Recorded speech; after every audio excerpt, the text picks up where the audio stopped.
Hi, contract MVPs. It's Foster Sayers, General Counsel and Chief Evangelist for Pramada. Today, I'm going to share a contract tip that is once again in the theme of Cybersecurity Awareness Month. It's a follow-up to my last tip.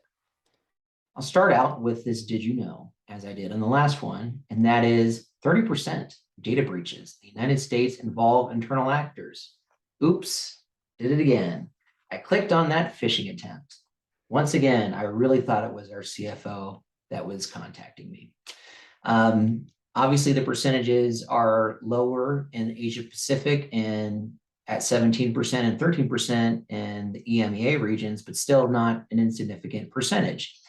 And thus my contract practice tip, which is how you can better manage cybersecurity risk, specifically with respect to the type of indemnification that you require from your customer that's using your services.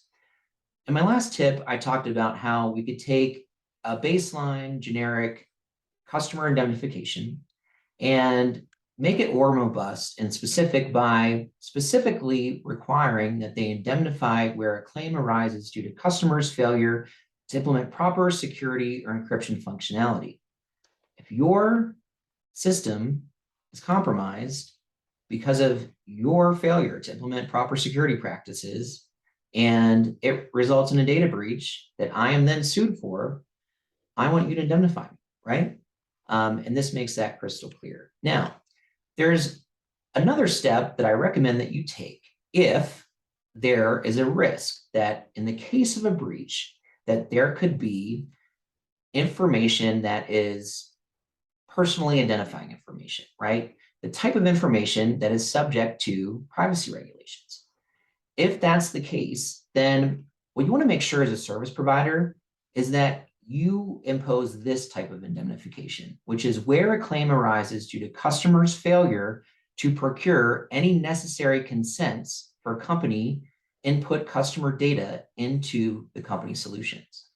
So if there's a breach and you have data in your systems that came to your customer through illegal means where they did not obtain the consent from their customer or the consumer for whose information they have placed into your systems, well, when that's a breach, given those significant penalties that can occur with these types of regulations, you want to make sure that you have an indemnification relative to any issue around the notion of there being consent. The other function this serves, right, is that it helps you manage the risk because you're bringing this up and making it a topic of conversation. So if they read that they have to obtain consent, what does that prompt, the attorney reviewing this agreement to do? Well, hopefully to go back to their business and say, hey, with this solution, we have to be obtaining consent for this information that gets input into their system. So are we doing that? What's our plan for that, right? And in that way, right, you help avoid it actually being a risk at all, because by raising this to the forefront of your conversation through imposing this indemnification, hopefully that fleshes out any gaps there are in obtaining consent, and it becomes a non-issue and you successfully manage your client's risk. So that's my additional tip relative to managing cybersecurity risk in your commercial contracts.